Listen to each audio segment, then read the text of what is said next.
Ladies and gentlemen, good evening and welcome to the Planning and Licensing Committee of the 13th of June 2023. Welcome to the members of the public who have joined us in person and those who are watching us via Zoom. As always, please can those speaking ensure that their microphones are switched on. That's for speakers from members of the public as well. And to members of the public, if you're only here to observe to speak to a particular agenda item, you're free to leave after that item. There is only one item tonight, so that should not be an issue. Onto the agenda proper. Apologies. Do we have any, David? We do, Chair. We have apologies received from Councillor McCartney, Councillor McRobb, and Councillor Corby for this evening's meeting. Thank you. Item 2, the minutes from the meetings of the 18th, 27th and 2nd of May. I will propose those from the chair. Can I have a seconder? Andrew, is anyone who's here for all three? I'm the only one that can second it, Ray. Right. Yeah, I'm happy to second that, Mr. Thank you Chairman. very much, Andrew. David, do we need to vote on that, even though the people were not here? No, obviously there's a few abstentions, so but if you're happy for them to go through, that's fine. No, that's fine. Thank you very much. The first item on the proper agenda is the appointment of a vice chair. I'll ask for a proposer and a seconder for each nomination, take a vote on each nominee if there is more than one, and then proceed to the next nomination. Do we have any proposers? I'd like to propose Councillor Brown. Thank you very much. Would anybody like to second Councillor Brown? Thank you, Councillor Smith. Much appreciated. Do we have any other nominations? Therefore, can I take a vote? All in favour of Councillor Andrew Brown as vice chair? That, David, looks unanimous. With yourself, Chair, that'll be unanimous. Absolutely. That's unanimous. Thank you and welcome to be my vice chair. Thank you. Thank you, Mr. Chairman. Some of you may know that I'm currently doing a Masters in Environmental Law, and one of the modules that I've successfully completed was in planning law, so I do know a little bit about it. So thank you. No, thank you. I look forward to working for you, Andrew, and working with you. Agenda item 4. Do we have any declarations of interest? That is none. Agenda item 5. Any petitions, deputations and questions, David? They'll be dealt with the agenda item to follow. Thank you. Therefore, we move on to agenda item 6, Mallard Pass Nationally Significant Infrastructure Project. The item 6 is report number 64/223, detailing one application for consideration. Mallard Pass Significant Structure, recommendation approval subject conditions. This is slightly different to normal. This is not a planning application. This is our response to the consultation by the inspector. So the rules are still the same. Any comments or points I would like to be backed up with material considerations, so that anything that we need to amend to the recommendation is evidenced. And as far as speaking is concerned, members of the public, you have 3 minutes, and the ward member, if the ward member is going to speak, will have 5 minutes, and then we will open up to debate after each. Can I therefore hand over first to Mr. Nick Thrower? Thank you, Chairman. The matter before you this evening is to consider the local planning authority's response to the submission to the planning inspectorate for the construction of a solar farm on land in the east of the county surrounding Essendine. This slide shows the extent of the proposed development and its relationship with the villages in the vicinity of the site. It also shows parts of the development consent order that are excluded from that area. So those dark shaded areas are excluded from the site. The other land within the red line boundary shown on the plan is the extent of that order. This area in the centre here is the village of Essendine. Ryle is located to the southwest here. I'll also highlight Great Casterton to the west of the site, Pickworth further north and to the west, Belmsthorpe here, Stamford further to the south, and then within South Kestephens district, we've got Carlby just to the north of the site here. This slide adds the location of the proposed panels to the previous image. And the areas where the panels are proposed are marked in, it's sort of a light blue, but it's showing here as a sort of a purpley grey shading. We also have the construction compounds located to the south of Essendine here, accessed off, I think it's Uffington Road or Lane, Uffington Lane down here, immediately to the north of the existing substation that provides power to the East Coast Main Line that runs through the centre of Essendine. This slide shows the agricultural land classification on which the proposed panels are to be sited. The highest quality land on this drawing is shown in light blue. That's mainly 3 areas to the east of the site, a smaller parcel here, one here and one up here. The green shaded areas are known as, are graded as class 3, which is split into 3A and 3B. So class 3A is classified as best and most versatile agricultural land. 3B is not. So the dark green areas are classified as 3A and the lighter green areas are 3B. The areas shaded in yellow and then red are grades 4 and 5. It should be noted in relation to the previous slide that most of these areas of light blue have been excluded from the panel locations, the main exception being this area here. This image before you is in the report that was published last week, and this shows the zone of theoretical visibility of the proposed development. Excuse me, with the shaded areas being areas where potentially views are possible of the proposals. This plan doesn't make allowances for the obscuring of those views by existing trees and buildings, so this effectively is a worst case scenario in terms of visibility. However, we did feel it provided a useful guide as to an indication about the area over which the proposed solar farm is able to be viewed, and also demonstrates in particular that the villages of Essendine here and Carlby here contain very few, if any, locations where residents may be able to go and experience the countryside without having views of those solar panels, either when they're in the countryside or on the way to wherever they're going. This slide shows the currently proposed mitigation scheme for the development. Apologies for the very sort of small scale of the detail on there. If you want to go into detail, I can bring up sort of the master later. The main mitigation shown on this drawing, however, is a number of different types of grassland proposed on existing agricultural fields, alongside a modest amount of woodland planting, mainly located here in the vicinity of the new substation site. A number of permissive footpaths through the site. I think there are 4 separate permissive footpaths, one along the northern boundary here, one running down and joining up to an existing public right-of-way here, one that runs through the south of the site, and then a further one in this location here. This plan also shows screen planting through a number of tree belts and reinforcement of existing hedgerow planting throughout the site. And the lilac dots you can see in fields here show retained arable fields with provision for skylark plots, which is highlighted as one of the concerns in relation to impact of the proposals on ecology. This plan shows the proposed access routes in relation to the site. The main route affecting Rutland is the orange route here, which is the southbound slip road off the A1. That then leads through Great Casterton and along the Ryle Road past the 2 schools in Great Casterton.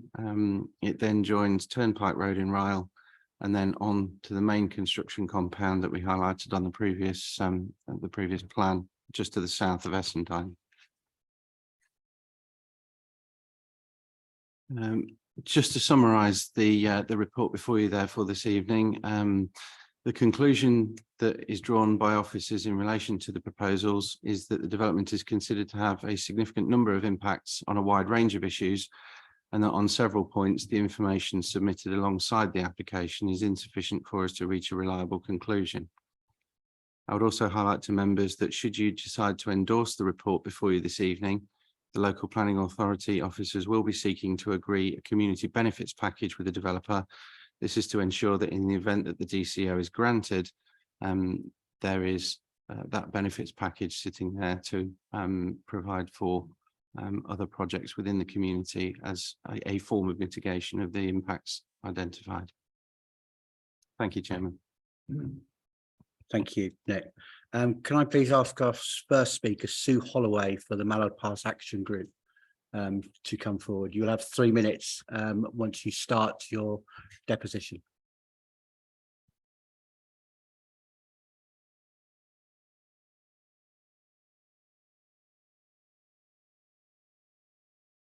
You put your microphone on, please, Sue. Thank you. I'll start again, sorry. My name's Sue Holloway and I'm the chair of the Mallard Pass Action Group. Mallard Pass is unprecedented in scale, covering a site of over 2,000 acres. It's 10 times bigger than the largest solar plant in the UK and in a rural rather than an industrial setting. The site was chosen for the grid location. All the other design elements have been retrofitted. The fact that this application is not time limited means the Secretary of State has to determine if he treats it as permanent or temporary, with huge implications for establishing the correct EIA. Landscape and visual impacts enormous. 530,000 panels, 3.3 meters high, 2-meter fencing, CCTV, 85 containers across 52 field plots. Our independent expert in a 100-page report clearly states the applicant's assessments are flawed and the levels of effects have been understated. She says the character of the open, lightly undulating vista will be changed immeasurably and irreversibly, creating an industrialized landscape and wholly undesirable place to live, work, and enjoy recreation. The siting of the new substation, 13 meters high, is wholly inappropriate and will be fully visible from the A6121 and for many residents in Essendine. In terms of land use, nationally, there is much debate about energy security and food security. Neither need to be sacrificed. However, energy policy EN3 is quite clear that where the proposed use of any agricultural land has shown to be necessary, poorer quality land should be preferred, avoiding use of BMV. Yet Mallard Pass are proposing to use 41% BMV. Biodiversity, inadequate desk study and survey work underestimates the level of biodiversity and associated impacts, especially during the construction phase. There are endless miles of fencing and solar which will create an unnatural environment, reducing habitat corridors and forcing unwanted behavioural changes. The solar farm is on the doorstep of many heritage assets. Mallard Pass is just considering the intervisibility, not the inter-influence and the setting and the wider area. Traffic construction impacts are huge. 8 construction compounds, up to 400 workers a day, more than 50 two-way HGV movements. 2 strategic road networks, which you saw on the map, one coming through Casterton, the other going out through Bourne and Deeping. But those circuitous routes are going to be extremely hard to enforce, putting more pressure back on the local roads. A6121 residents in Essendine are likely to be subject to blanket. Could I ask you to just draw to a conclusion? Your 3 minutes is up. Blanket compulsory acquisition rights due to proposed cabling works. Whilst the need for energy is articulated, it is not matched with any detail. What is in doubt is the amount, the efficiency of the scheme and the efficiency in relation to other sources available and the carbon impact. Even Mallard Pass admits that the embodied carbon in the scheme is higher than the carbon savings. The sheer scale of this Can I ask you scheme to conclude, please? Yep. 10 seconds. The sheer scale of this scheme is disproportionate in its impacts on the local environment and on local communities. 1,200 people registered with the Planning Inspectorate, 96% of them are opposed to it. Thank you. I'm sorry for. No, that's not a problem. Thank you. Apologies. Panel, do you have any questions for the speaker, please? Councillor Brown. Just a point of clarification, you use the acronym TIA. EIA. EIA. Well, what is- EIA. Oh, sorry. EIA. Environmental Impact Okay, oh, Assessment. right, Sorry, I probably Yeah. wasn't clear. Thank you. Any further questions? In that case, thank you very much. Thank you. Can I ask next, please, for Trevor Burfield, member of Essendine Parish Council? 3 minutes will start when you start your deposition.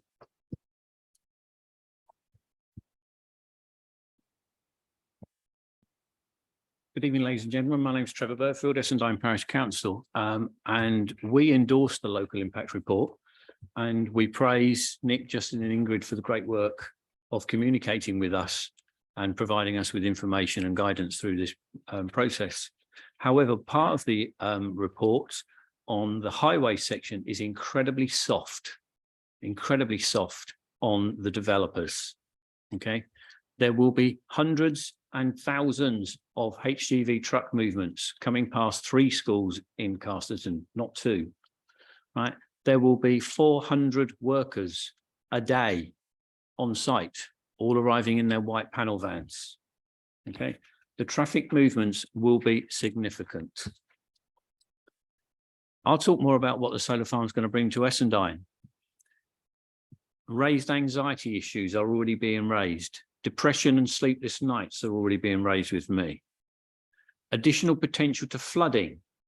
Most people think Essendine's on a hill, which it is, most of it. However, some of it is in a river valley and it does flood. Last time it flooded was in 2020. Okay. Health and well-being assets, which we become very, very happy with in the lockdown, will be destroyed and destroyed for in excess of 40 years. We will lose the rural idyllic green vistas that we've all become known and loving of in the county of Rutland. The character of the landscape will be changed immeasurably forever. We lose the countryside amenity. We get increased traffic along a road that's already has 8,000 vehicle movements through our village every day. Okay. We have a detrimental effect on the character of the village because, as your previous speaker, Nick, advised, it will be very, very unlikely that anybody living in Essendine will be able to enter or leave the village in a car or on foot without seeing solar panels. The existing biodiversity has evolved over many years, right? And in a personal opinion, doesn't really need enhancement. There will be disturbance and noise and a 13 meters high substation that will be new and visible from people's homes within Essendine. Excessive light pollution. Construction phase within the DCO, Development Consent Order, says it is anticipated to take 24 months. It doesn't say it will take 24 months. It says it's anticipated. And the construction work will be 12 hours a day, Monday to Saturdays, right? And I quote you from one of their documents: works likely to generate substantial levels of noise. I'll quote you from another one of their documents. So I could ask you to conclude shortly, please. Thank you. Infringement of human rights. The order has the potential to infringe the human rights of persons who own property and or have rights in. Thank you for listening. Thank you. Any questions from the panel? Councillor Smith. You mentioned that the local impact report was, in your opinion, light on its criticism of traffic movements, and you mentioned it was much more. Have you got evidence for that? Evidence within, I refer you to the outline construction management plan, right, of the Mallard Pass. All the numbers and all the documents are within that document there. Thank you. These are their numbers. They're not my numbers. Councillor Payne.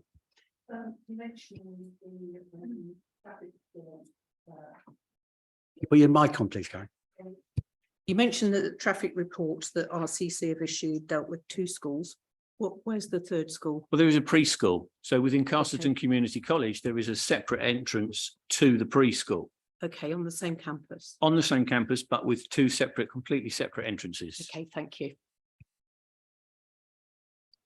Do you have any more questions from the panel? If that's the case, thank you, Mr. Burfield. And can I ask Paul Douglas, member of Great Casterton Parish Council, to please step forward? Again, same rules, 3 minutes from the time you start speaking.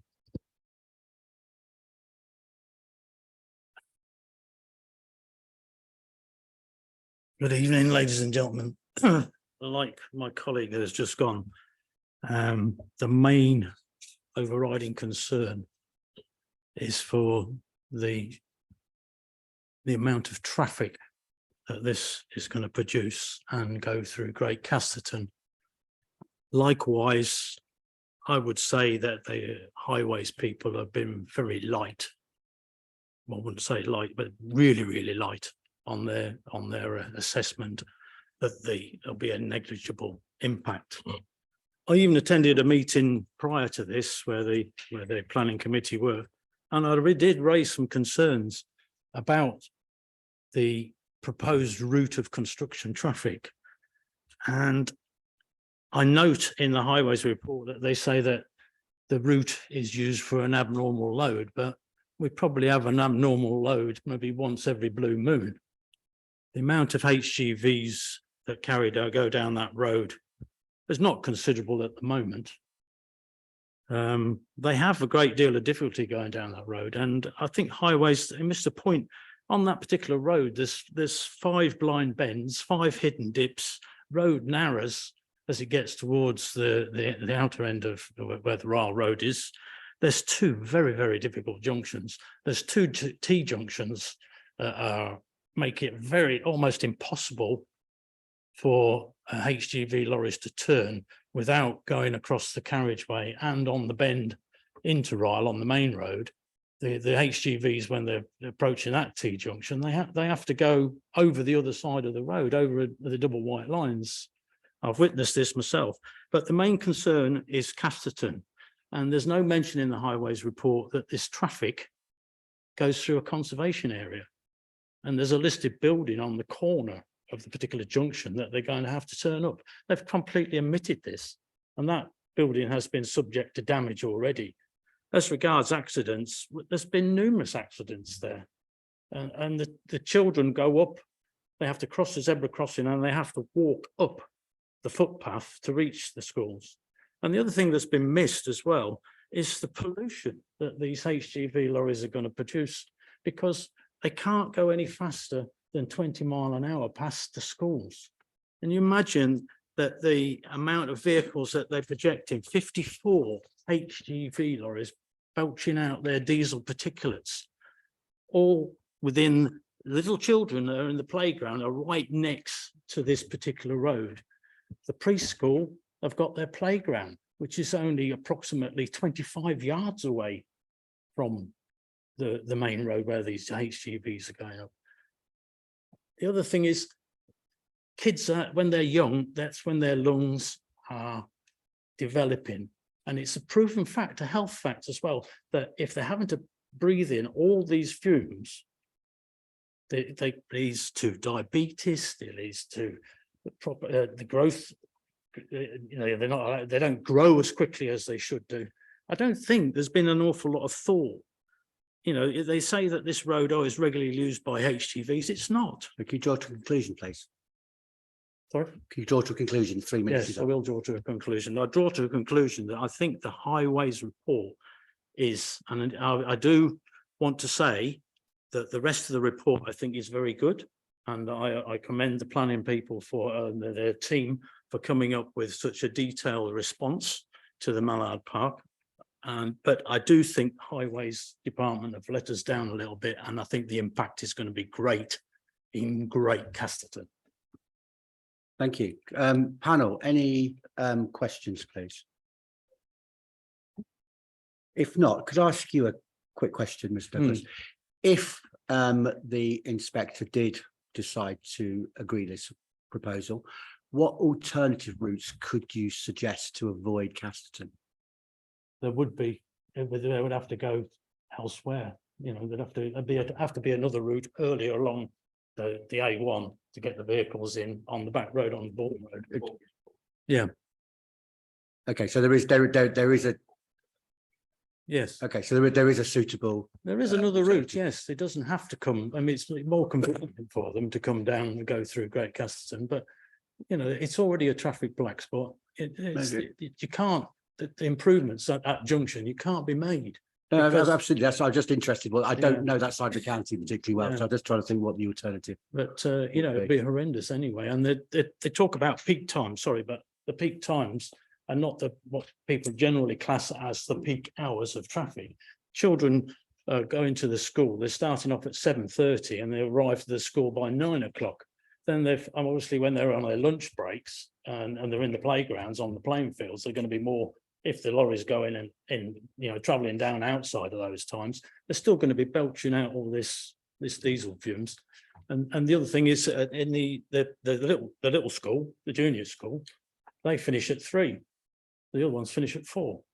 And then there's the evening classes as well. So there are, you know, as regards peak times, there's been no thought to peak times. What I would like to see is the report, you know, it needs to be stronger on this construction traffic. I know that's not a determining fact whether Mallow Park goes ahead, but I think there's got to be some really good restrictions in there.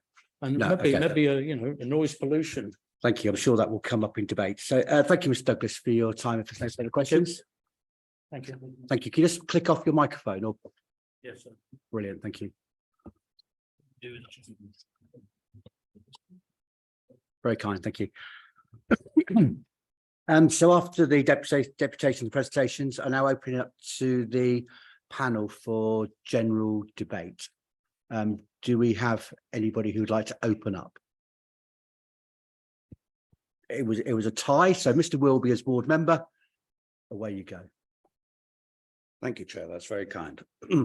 Well, I can't really add too much to the pleas that have come from my learned colleagues that sitting over there. But what I can do as ward member is perhaps just emphasize the fact that I know, because I know this area very well. My ward covers Essendine, Ryle, Belmsthorpe, Little Casterton and Great Casterton. The whole panoply that you see stretched before you. Now, I understand the need for green, sustainable energy, but do we yet know all the details and long-term effectiveness of solar energy, and indeed the panacea floated of the electric car and windmills? Size, a rambling behemoth you see before you of installations built to increase output and profit, with little concern for the idyllic villages it ravages. Construction traffic. Route junctions at the A1 are very difficult at the best of times. They are downright dangerous, and the amount of accidents that happen on that road are legion. Great Casterton and Ryle, the road that joins them, I came along it tonight. I was sat behind an 18-wheeler. We were going at funereal pace with barely room for anyone to cross on the other side. The only good thing that he gave me today was a shade from the sun, because if you do that journey as many times as I do coming to the council meetings, the sun is right in your face and it's a very difficult, windy road to navigate, particularly if you've got traffic coming home from the A1 in your face. If this were to go ahead, well, not even if this were to go ahead, we already need proper pedestrian crossing points in Essendine, where I've sat and tried to cross the road several times and had difficulty because of the increase in traffic that has come from the newborn developments. In Ryle, the turnpike, and on top of Essendine Hill, there are people. I was in the pub on on Saturday night briefly, and I had one of my residents come to me, and he was distraught because we'd had an accident on the hill that day, with someone just walking down the hill. He really wanted to say to me that his wife takes the two children across the road and has great difficulty getting across that road. It needs a proper pedestrian crossing, as does the turnpike in Ryle, despite the policy that at the moment seems to preclude it. Not only that road, which is the sort of umbilical to the A1, but if you go slightly left, you come to the Little Casterton rat run. And again, because of the Bourne developments and things like that, the amount of traffic that goes through that tiny little village is getting bigger by the moment. And it worries the people because there are not proper paths for the people who are going about their business, or it's not wide enough to take the traffic it has. Alternative routing via Corby Glen and Bourne might also be considered, though equally that sort of routing may cause other pinch points when they're looked at closely. Concerns over compulsory purchase of land during construction is a really worrying thing for our residents at the moment. They see plans to rip up their fronts, to build channels for various wires and pipes, and they are really concerned. Yes, the one thing that I was really pleased about was that there is now a bid to get compensation and tangible community rewards if this project was to go ahead. Another point to consider, have all the possible health issues been comprehensively addressed? Noise, smell, epilepsy, flicker. There are a whole number of things that I'm not sure we have really bottomed. It is a very untidy and problem-rife proposition in its current blueprint. And there has been a real shortage of honest dialogue and forthcoming information. Whilst I appreciate the huge amount of work that has rightly been given to this response, my overriding feeling is that despite the fact that it comes in a negative code, it could have been more emphatic, particularly in the areas that I have covered. Thank you, Chairman. Thank you, Councillor Wilby. Exactly on your 5 minutes. X-Forces for you. Who next on the panel? Yes, Councillor Smith. Thank you. On reading through the local impact report, one sentence stood out for me, and I'll read it out. It's page 25, para 35.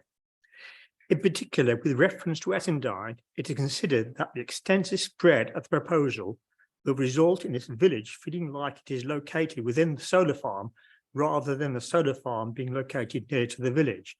And you only have to look at the diagram up there to see the point. My first reaction was, this is unfair, but I realise fairness is not a planning matter. However, for me, the big planning issue is one of effect on the surrounding countryside, the landscape. But having listened to the speakers, I realised that probably not considered traffic enough, and I think we ought to think about the impact of traffic more. In particular, core strategy number 1 says, respect and wherever possible enhance the character of towns, villages and landscape. It hardly does that. The national planning policy states that the development should be avoided in high areas of high landscape or heritage value. But this is located in an area of high landscape and heritage value. It's on the edge of the Liddyshire Wolds, and as has been pointed out, can be viewed from a number of villages, in fact, including Stamford. I suppose one is a bit conflicted because, yes, renewable energy is important. But having looked at the issues of solar panels, I'm not convinced they're quite the best solution as they're made out to be.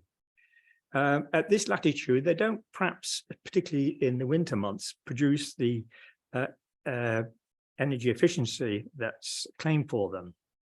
The carbon balance of solar panels in manufacturing, transport, usually manufactured abroad, and they do have only a life of 20 years. So in disposing and dismantling and then renewing, it's very poor and may generate more carbon than it saves. They use a lot of rare earth materials. Both the National Planning Policy Forum planning document and the core strategy state that development should be in previously developed land, contaminated land, or agricultural land. This land has been pointed out as good agricultural land. We have a number of solar farms in Rutland, and if all were approved, the one at Pilton in the offing, we have one at Seaton, we have one at Langham. It is estimated they would cover something like 2.5% of our land area of the county. I don't know if there is a national guidance, but I understand it is about 0.3% has been proposed. And I understand our MP has suggested there should be a moratorium. Just wholeheartedly back the suggestions that have been put in the report. Thank you. Thank you. Just quickly to members, if you do have to, we do have to consider if there's any comments we want to pass back to planning at the end of this. So if you want to start formulating those as you hear to the various conversations, please do. Before we move on, highways would like to, I believe, speak on the highways issues. Thank you. Thank you, Chair. Right, I think it would help everybody to understand how the local highway authority review transport assessments, what guidance we have to work with, etc. So I'll just try and give you a few sort of stated facts, really.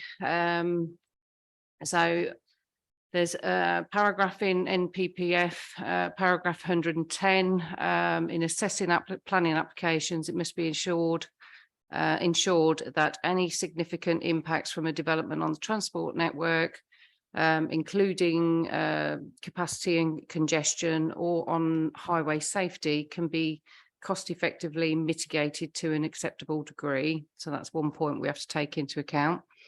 And also paragraph 111, development should only be prevented or refused on highway grounds if there would be an unacceptable impact on highway safety or residual cumulative impacts on the road networks would be severe. So they're just 2 points that we have to bear in mind.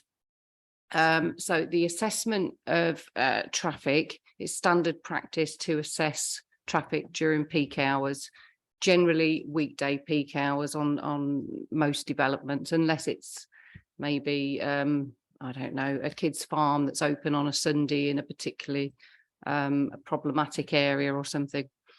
So, but as a rule, and 99% of the time, we seek to get the developers to assess the peak hours in Monday to Friday. So that's one point. In terms of the traffic generation, so there's several elements to this. So there's the staff which will arrive before 7 in the morning and depart after 7 o'clock in the evening. So in terms of impact on peak hours, there would be no impact from that number of staff. But I would also clarify, they quote 100 to 150 staff that could go up to 400. Now that 400 is over the whole development. Now this kind of development would come forward in a phased approach, even though they've not drafted a phasing program for the development yet. So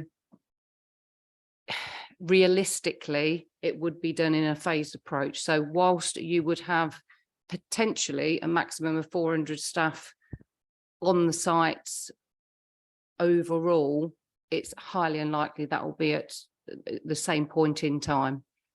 It will be over the whole development. I queried this because I wanted to understand where this 400 figure was coming from. How can it jump from 100, 150 to up to 400? And what would be that trigger point? And that's what the developers explained to me.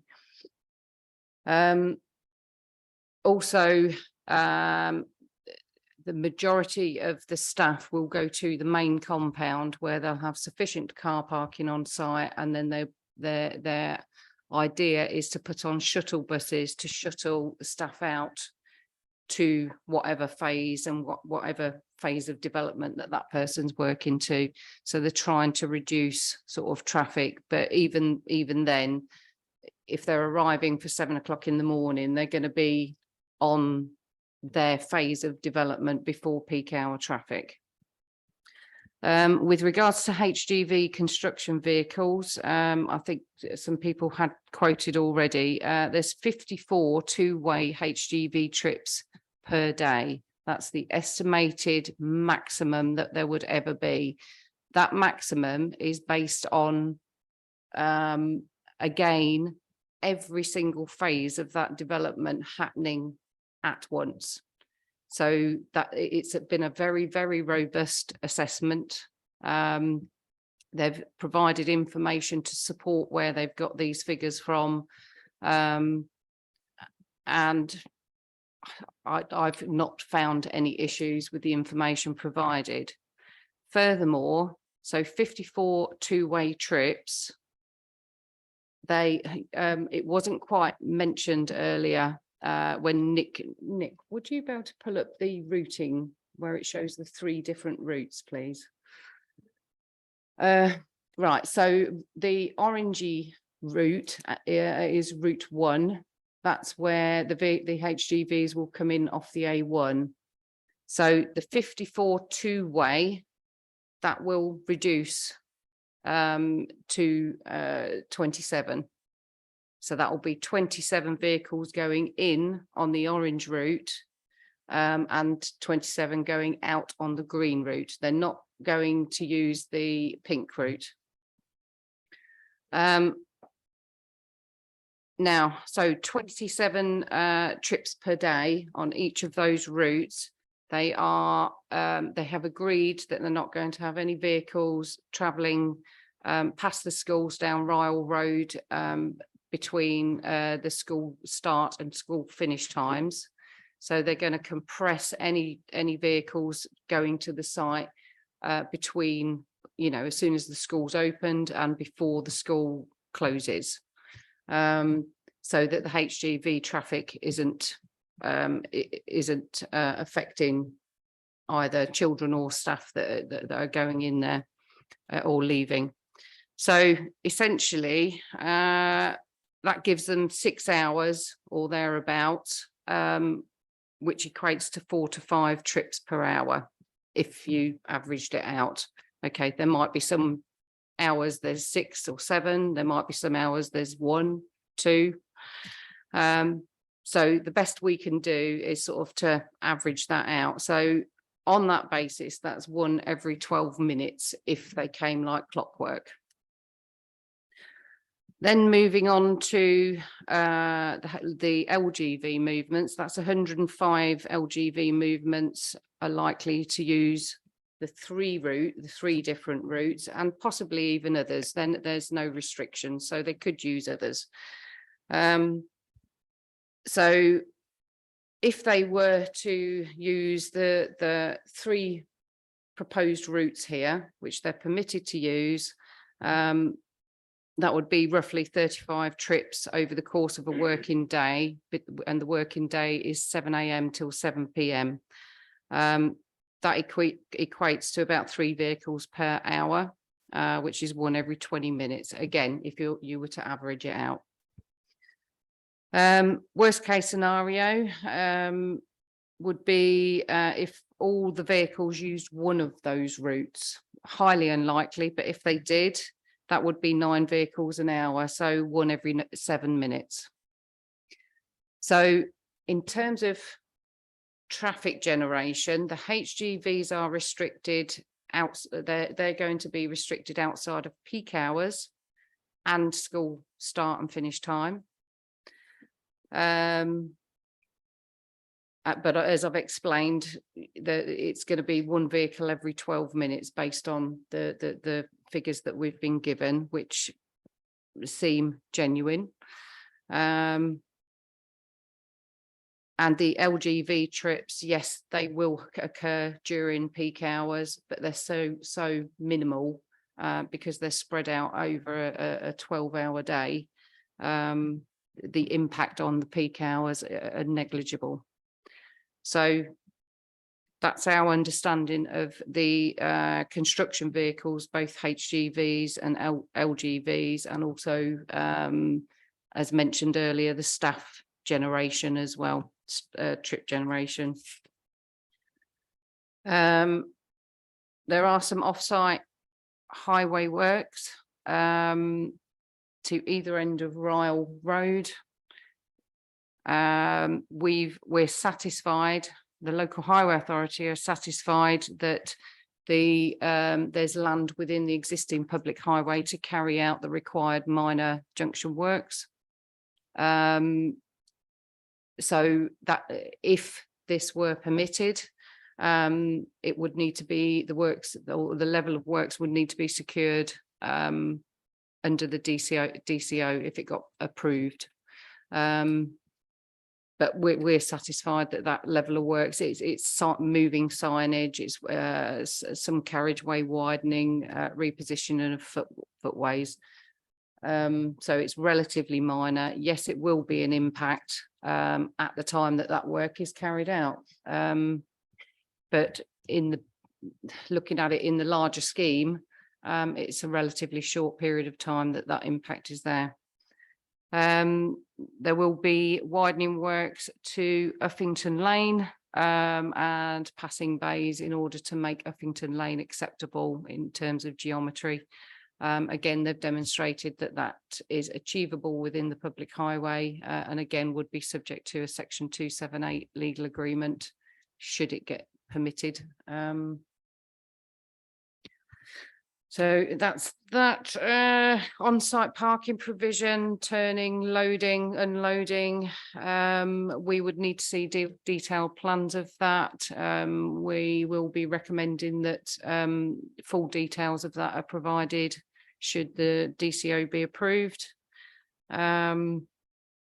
The individual accesses to all the different fields, we've assessed all of those. They've carried out swept path analysis to ensure the accesses are large enough, visibility is acceptable. So again, we're satisfied geometrically that can all work. And again, that would be subject to a section 278 legal agreement for the highway works. There's temporary works. Obviously details of the TROs, there's speed limits, there's going to be lane closures, traffic signals, etc. as part of the work. But that would all be sort of legislated under separate legislation if the DCO got approved, and the fine details of those items would be assessed by the street works coordinator at Rutland to ensure sort of, you know, pedestrian routes are maintained safely, etc. So I think in terms of, hopefully what I've just explained has explained how we have to assess things in terms of peak hour traffic. Ordinarily, we wouldn't get a developer to assess the construction impact, depending on the location of the site and whether it's a sensitive site. But in this case, obviously, the operational side of things is going to be negligible and doesn't really warrant any kind of assessment. So that's why we've got them to go to much more detail than we would on an ordinary planning application, and looked at the detail of the construction traffic impact. Has that covered everything? So Chairman, if it just to add to the point, I think what is really important that we get across in our local impact report is that obviously the assessment the highways team have done is based on key points that are secured through the DCO process, which talks about the routing agreements and the hours of operation, particularly in and around the schools.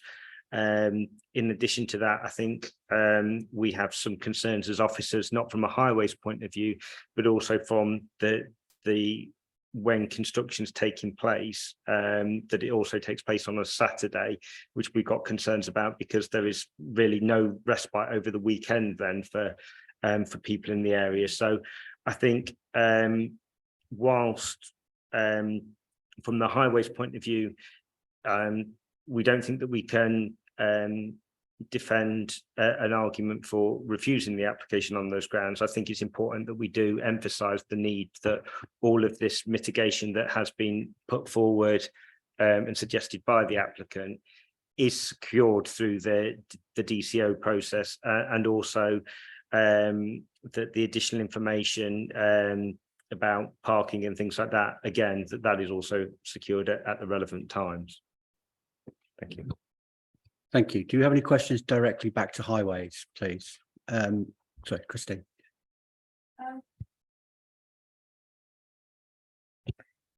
I actually had a question about the HGVs. Said they're going to try and avoid the peak times when school is on, and they're going to plan for that. They can't plan for a stoppage on the A1. Where are those HGVs going to go if they're held up and they're released in time to be rattling past those schools as they're coming out? Is there a plan to have a holding bay where those HGVs can wait until school is through? And if I carry on with the other, and then you can answer them all in one go. I actually thought 54 was the average rather than the maximum. I thought the maximum number was higher. I may have misread. And in this, we're talking about them being so many a minute. I don't think they're going to sit down the road with a little gate saying, okay, you can go because nobody's been for 12 minutes. They're likely to come past in whole groups. So the fact that the average is one every so often is not the impact that would be felt. And the same is true of those LGVs. I don't know the purpose of the LGVs, but I can't see them spreading themselves out once every 9 minutes. They're going to be coming through sometimes in quite a number of them all in one go. I'm not sure that that comes through in those points, come through in the report.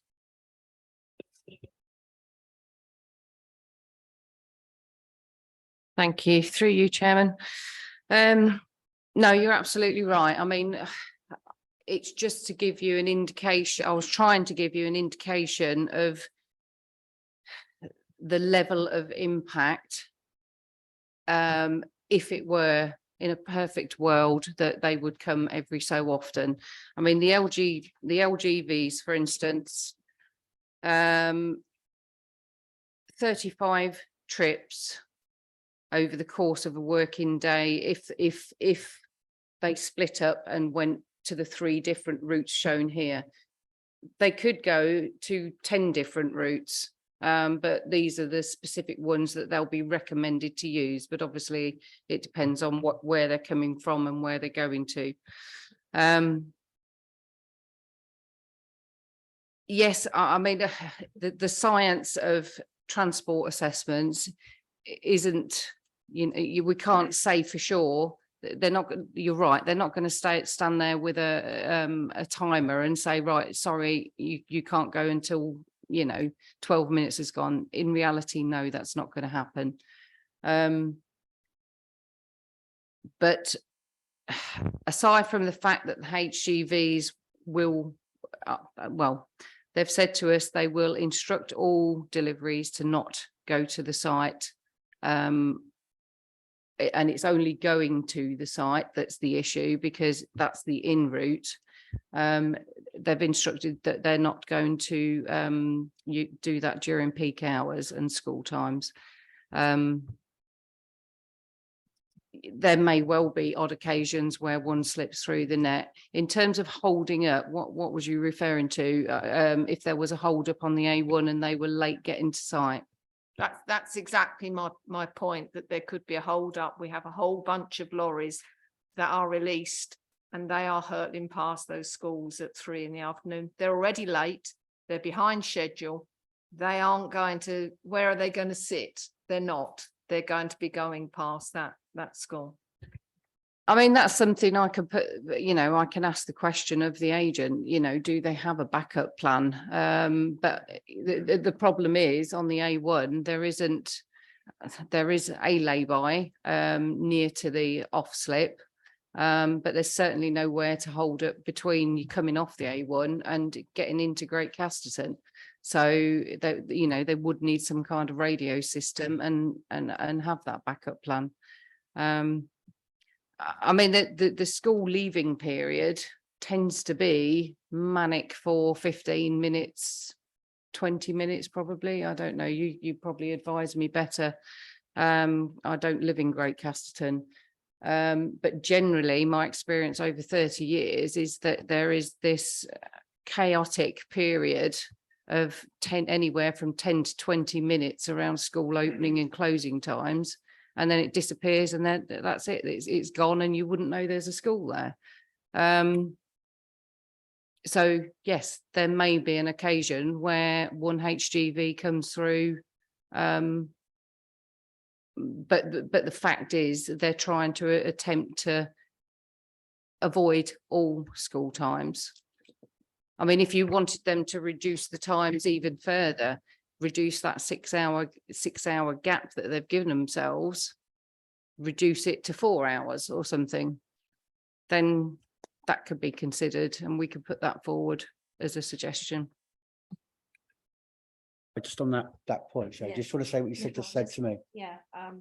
I just really this isn't in support, but I'm just thinking of things and possibilities that we could perhaps consider is that obviously there'd be a routing plan in place, wouldn't there, that says that they can't go through at those particular times. So obviously, if there was an issue and if that wasn't something that just happened occasionally, then obviously, there would be legal enforcement action that you could take against the company anyway in that particular point. So I'm not saying that's to say to support it. I'm just saying that we would have options as a council to be able to go in there with our enforcement powers and take action against them to stop that from happening.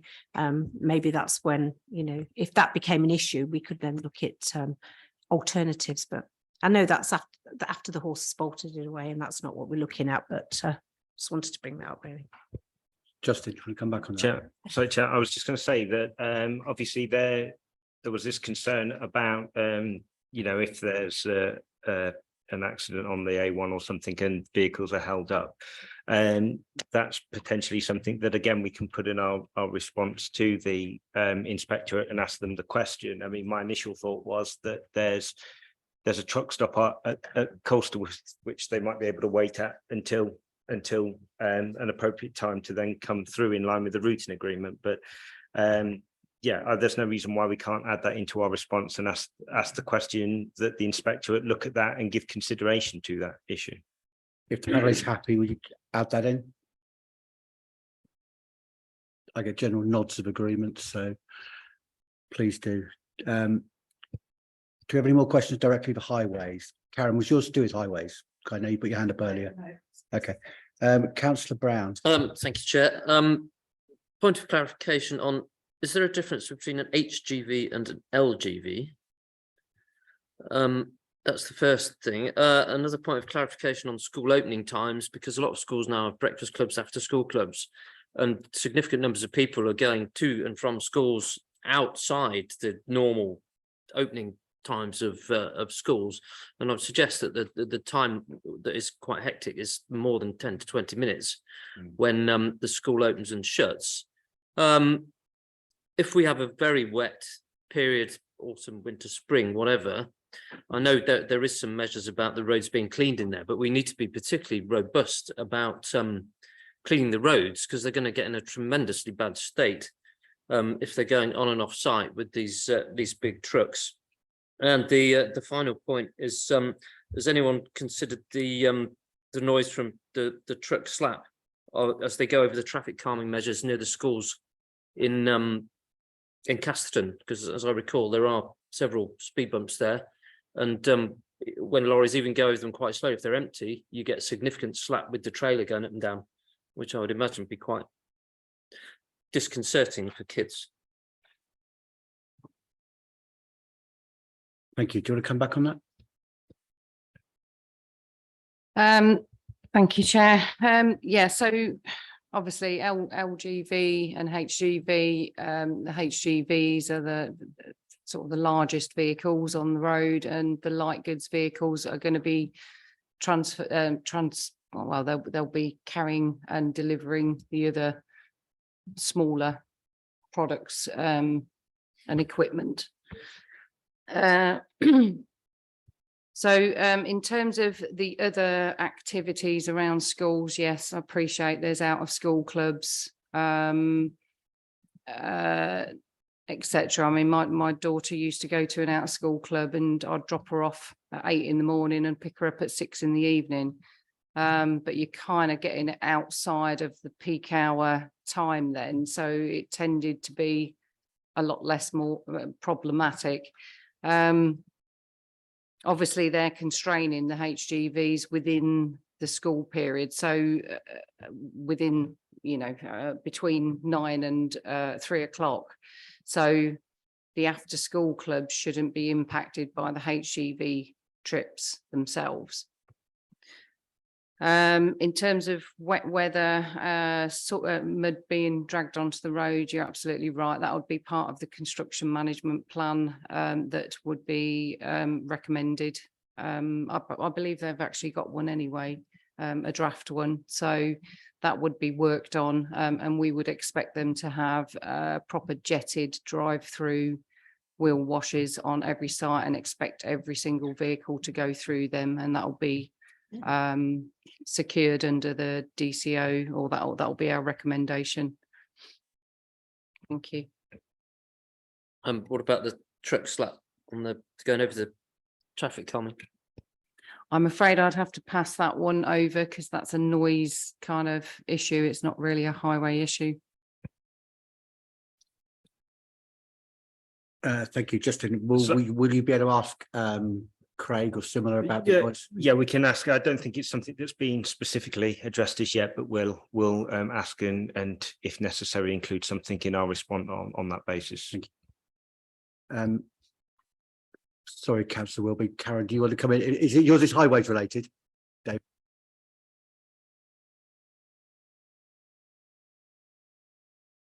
Thank you, Chair. Slightly unfair, really, because you gave a good policy rebuttal of why you'd taken the stand that you had.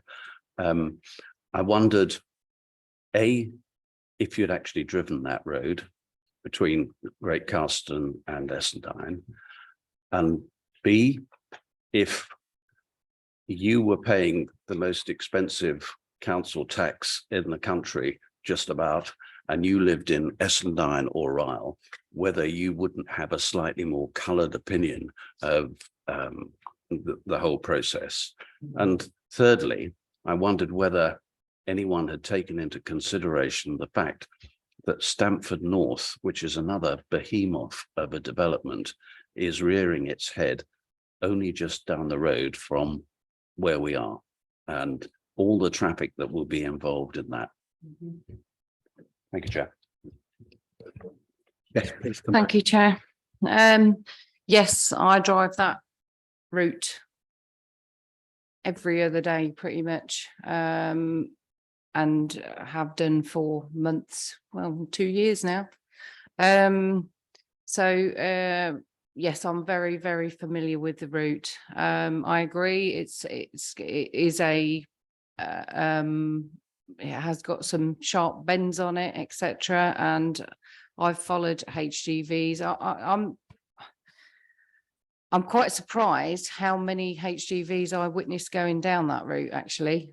It is quite high in my personal experience, although others have said that they rarely see any going down there. So I can only go from personal experience that of what I've witnessed.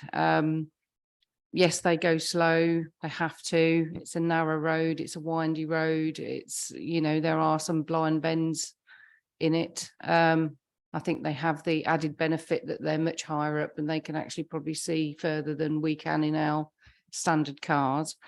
So yes, I have travelled that route regularly. Sorry, what was your other point?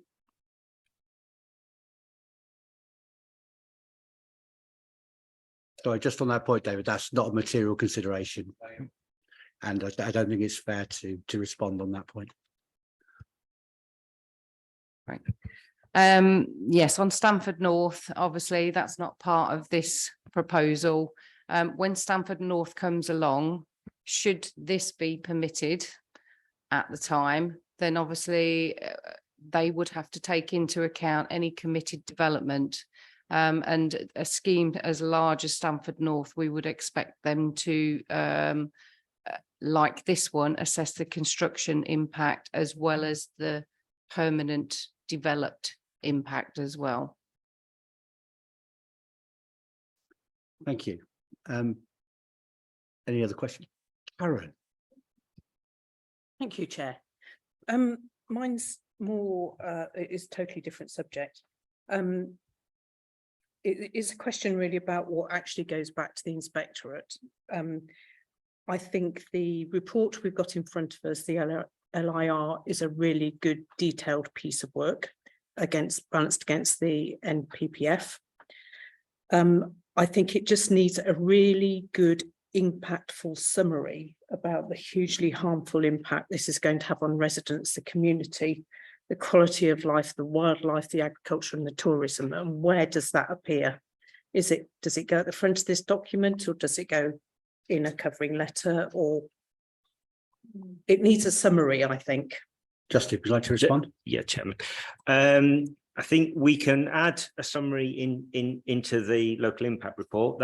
That's not a problem. And the local impact report is the sort of the technical assessment about the impacts.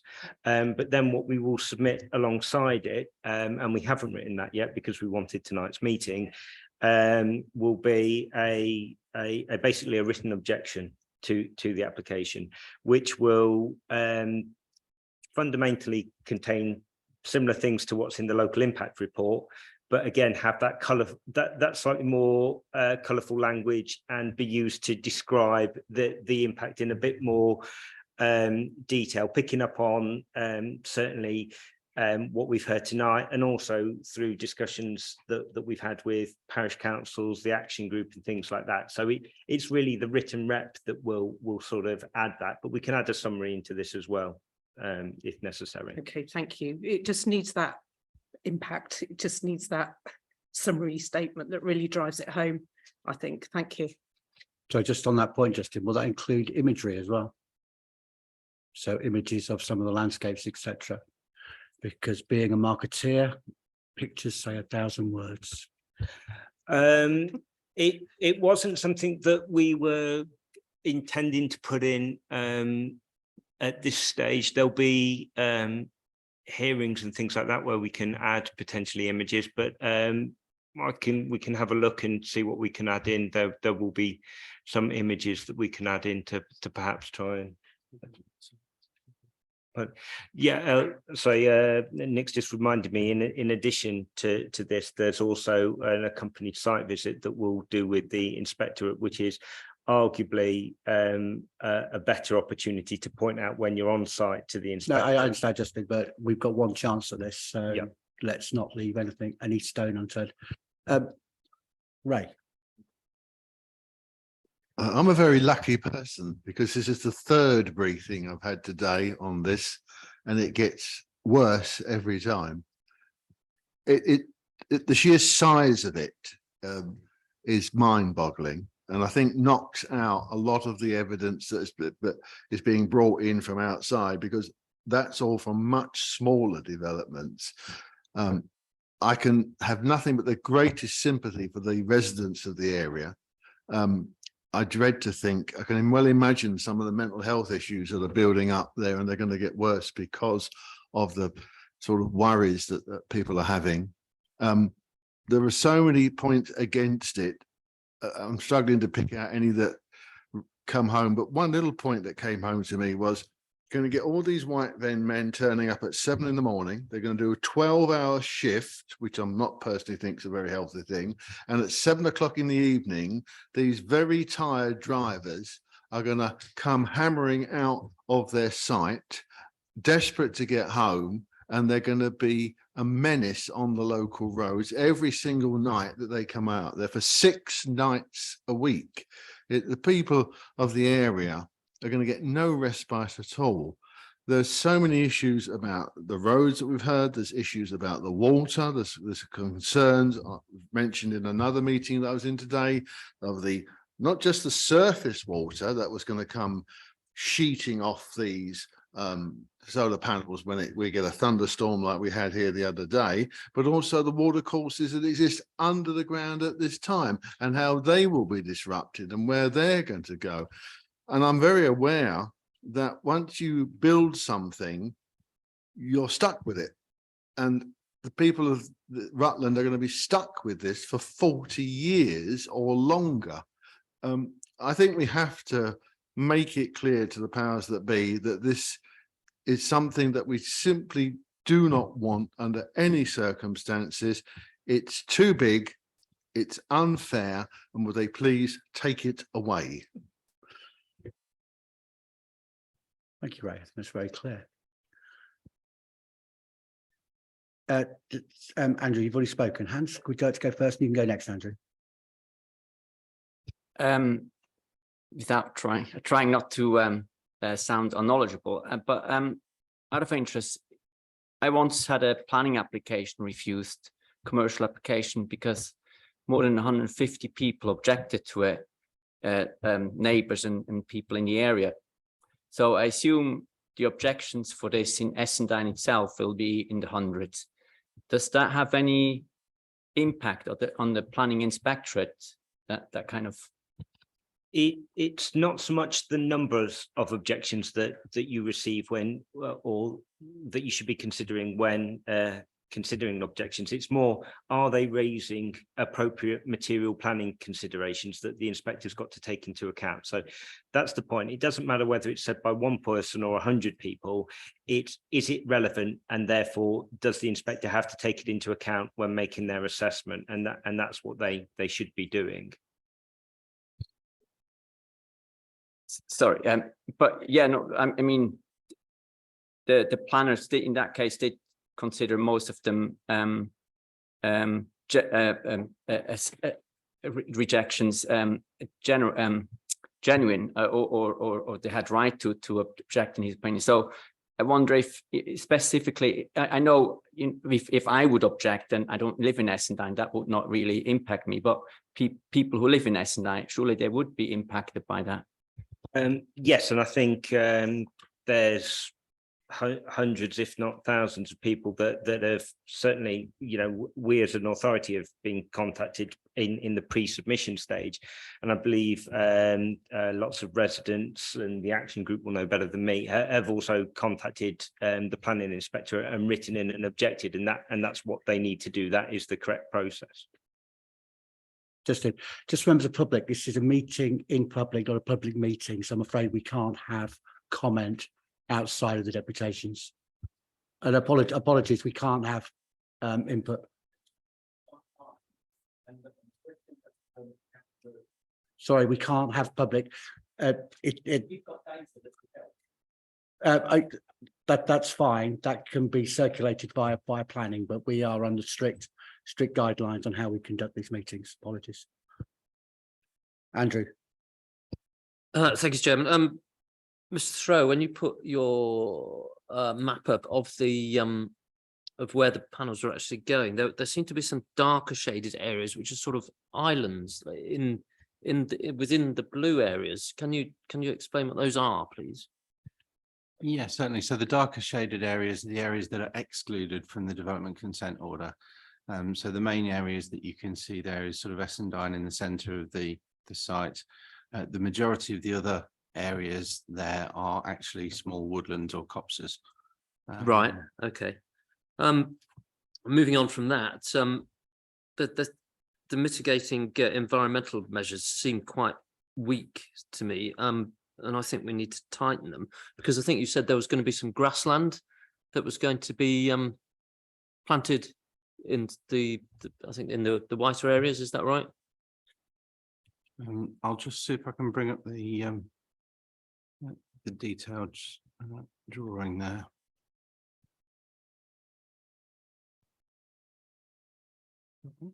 Because I'd be interested to know what sort of grassland is being proposed and whether or not they're going to mow it. Because if you're not careful, you're just going to get a monoculture of one particular species and nothing else. And the other point is how are the weeds going to be controlled? Who's going to do that? And should that be in part of the conditions? And we're going to lose a lot of livestock, I would assume, because we're losing quite a lot of grassland here. And anecdotally, cattle, one cow, for instance, supports 3 times its own weight in insects. Now, cows weigh quite a lot, and insects don't weigh very much. That's quite a lot of insects. So, we need to be trying to replace those insects that are going to be lost because of this. Yeah, so in terms of the grassland that's proposed, you'll see there are 3 types detailed here. There's tussock grassland with wildflowers, proposed wildflower grassland with calcareous species, and then grazed grassland that's within the PVRA areas. Those are the 3 different shadings there. Zoom out. So it's just taking a little while to load that. So as you can see, yes, the majority of, the grazed areas are essentially the areas under the panels. And then the darker green areas around the edges of these fields, these sorts of locations here, this area here, those are the alternative grassland proposals. So they're going to graze the area under the panels, are they? That's the stated With what intention? Yeah, usually sheep. They don't know much about sheep, then. It does happen. Well, I know, but I mean, trying to round sheep up through all those bits of metal will be an absolute. It's bad enough when they're in the field on their own. I'm not suggesting it's going to be easy for the farmer, but okay, thank you. Christine. Thank you.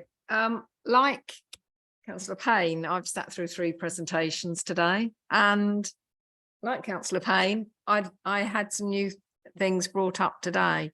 And one that struck me out of that was the ability of people in Essendine and probably Ryle to move. We live in a world where people very rarely stay in one job and very rarely stay in one house for very long. Who is going to buy a house that goes up for sale in Essendine? And those people are going to be stuck there. I think Cheryl backed me up. Unfortunately, that's not a material planning consideration, however daft that may sound. Okay. I suppose the amenity is, but the house values are. I'm not, well, it's not about house value. It's whether they're actually even going to be able to sell the house. Who is going to buy a house in Essendine? Secondly, I've heard tonight about people potentially having their gardens dug up as part of the construction under the compulsory purchase. It's the first time it's occurred to me that not only are they going to have this on their doorstep, but they could be losing their garden in the process. And that's aside from the damage to property during construction. that amount of HGV traffic going through a village that isn't designed for it. And they are going to have issues with their buildings insurance, I would think, in the process. Probably not a planning consideration, but I feel better having said it. Thank you. There we go. Absolutely. Ingrid, did you want to come back on that? I did. It was actually something Joe and I have just been swapping a couple of notes about. It's like you've read our minds, Christine. We're thinking that it's something that should go in the cover statement because while it's not technically a planning impact, it's an impact on health and well-being, because you'll be locked into living in that area. You could be looking at up to maybe 6 years when you think this might be 2 years in planning and 4 years in construction, and that you can see that could have quite an impact on health and well-being and stress. I think that's what I wanted to say on that. I just wanted to nip back earlier to the comments around highways. So as part, should this be a successful application, part of our ask, part of our demand will be that we have an enforcement and monitoring kind of community type officer in place to do all of that management, monitoring, negotiation. They'll pay for it. We would want that person to be employed by us. So we'd have that resource to make sure we can enforce all of that and we can get that right, and that the communities have a person to go to, you know, when there are issues that happen. Thank you. Tim. Yeah, thank you. I just want to follow up a little bit on what Councillor Andrew Brown said about grasslands. I understand that developers now have to show a 10% increase in biodiversity with development. The developers, I understand, say they're going to improve biodiversity. I'm afraid I find it difficult to see how, but have they demonstrated this in their application, how they'll actually increase biodiversity? Yeah, yes, they have. They are claiming quite a significant increase above the 10%. I think it was something like 70% in terms of biodiversity net gain. There's a whole calculation that's done on that, and obviously, again, as part of our response, if the development is approved, then we would expect to see that secured and evidenced through monitoring of it ongoing. Any further questions? If you don't mind, I have a couple just before you thought you got away with it. Just a couple. Just firstly, there was one parcel of top grade land which had not been excluded. Why has that been included, and why should we not insist that that is excluded?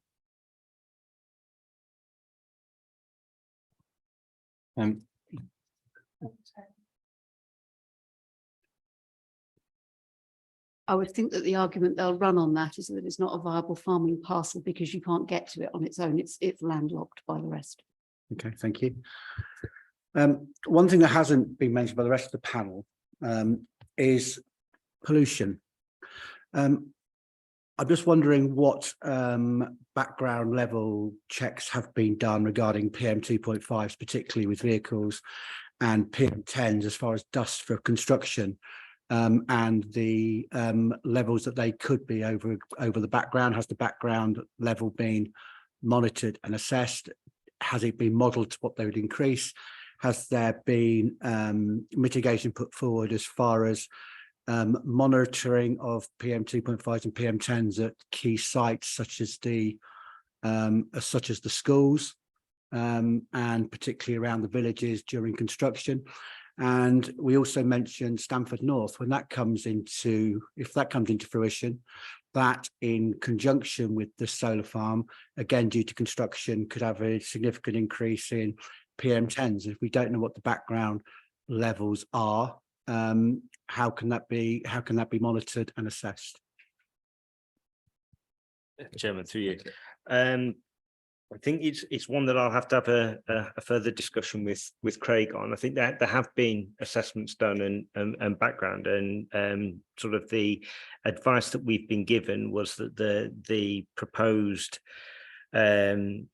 assessment and methodology for considering pollution was considered to be appropriate and for the development. But with those specific issues, I'll need to speak to If you to could, Craig. who did that come from? Was from the applicant or from? No, Craig? so we had an independent third party, Stantec consultants, to review several stages of the development and the EIA, the environmental impact assessment, to consider all of the methodologies that have been used, how they've been done, formed, and that they've been done in accordance with appropriate standards, and their advice come back at various stages. Sometimes they were critical. Developers have gone on board and taken that on value, into account. And the most recent feedback that we got was that that they were happy with the assessment that had been provided in terms of the EIA throughout. Was that based on PM10 for construction? Would that include the levels of PM 2.5 outside the schools? That I will need to check.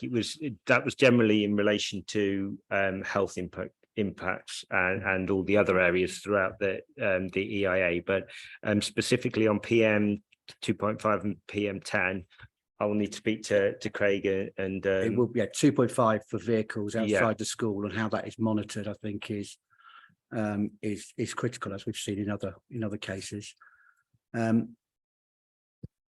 Just looking at my notes, one of them again, if we could robustly challenge the dephrometric of their biodiversity increase, because as we know that when applicants put these forward, for example, the Greetham warehouse, they said they were going to tarmac the grassland quarry and actually come up with a net gain. So sometimes there's a few holes in there. In that relates to that. Yeah, regarding the net gain, I mean, has anyone looked at the DEFRA Magic Maps site? Because that gives you, you can layer lots of different things on top. It gives you all the agricultural environmental schemes that will be on that land, and it will tell you what's there and what's going on there. So that's quite a good place to start to look to see what's there now before any construction work happens.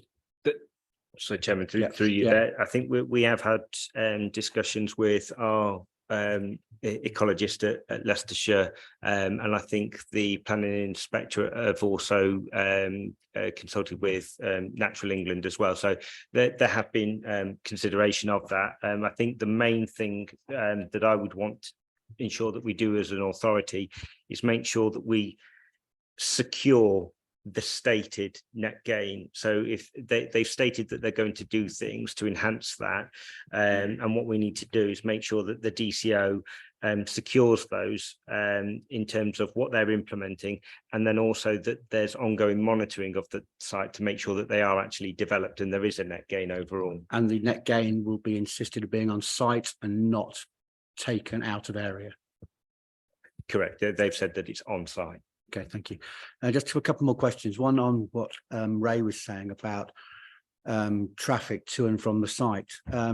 I know for a fact, I deal with on a daily basis, when HMP Stockton turns out staff at 7 o'clock, there are enormous issues with speeding of workers leaving the prison down Stockton Road. I have no reason to believe that will be any different from here on actually what are going to be far more dangerous roads than Stockton Road. So we need some that is a very important point as far as road safety is concerned, and how that could ever be mitigated against. And I think my final point is about HGVs. Firstly, will there be any monitoring outside of areas such as the school with CCTV? So if there are reports of traffic going during peak times, that, as with quarries, these are recorded. And secondly, one thing that's not been mentioned, and we have this issue particularly with quarries as well, is that these solar panels are going to come off the back of the ships at Felixstowe, for example, and they could rock up at any time. We have a huge issue around the quarries about these HGVs parking up overnight and causing general nuisance. I think that needs to be mitigated because all they'll do is try and pull up on the side of the road, stay overnight to try and be first in through the gates.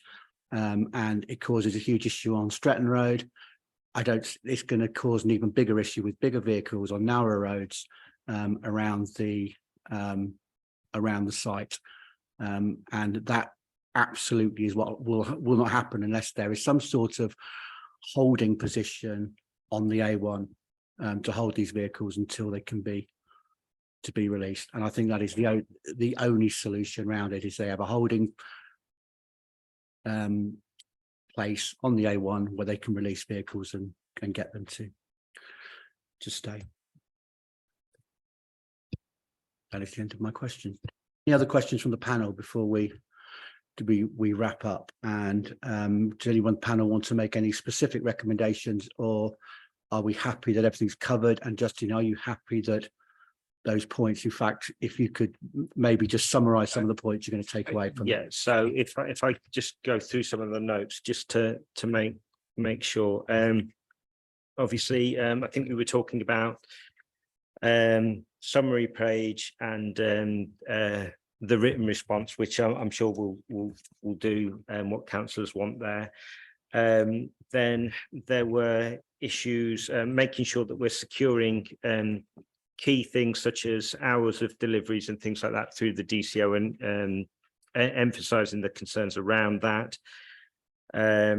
Securing the biodiversity net gain side of things, going back to environmental health to consider the to get their comments on the PM 2.5 and PM 10 dust issues. Also about truck slap, and then there was also the potential for using images in the documents as well. I think they were the key things that I've got. I have taken down lots of other notes. I'm not sure if there was anything else specifically that was a key one that I've missed. Did you mention about HGVs? So the HGVs in terms of impact on the schools, the holding areas, CCTV, and the enforcement officer for those side of things. And we were also talking about the routing agreement, weren't we? And if there was an issue on the A1, where could they be held again to ensure that they weren't just coming straight off and delivering in times where they shouldn't be using those routes past the schools. I think that was everything. About the unity, I know in terms of planning rather than in terms of. Oh, sorry, and do you mean the part that Ingrid mentioned? Yes, I have got that down in terms of health and well-being and potentially being locked into the mortgage in the house. Yeah. Thank you. Panel, before we vote on the recommendation, was there anything that you believe has been missed or you would like to add? Thank you. Okay. We've been asked to vote on the recommendation that members of the Planning and Licensing Committee endorse the contents of the attached local impact report for the Mallow Pass Solar Farm development, including the amendments and additions that we've just agreed with Justin and will be minuted.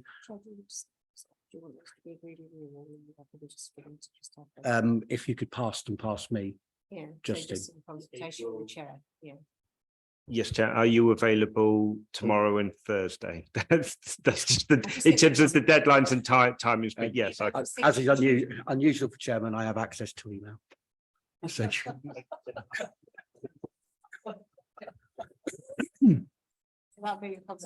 so anyway, I was halfway through the recommendation. And authorised offer to submit the document as a formal response to the examining authority, along with a formal objection to proposal development based on the content of the local impact report. Can I please have a proposer? Second that, and all in favour, please raise your hand. Unanimous, Chair. Thank you. That recommendation is approved.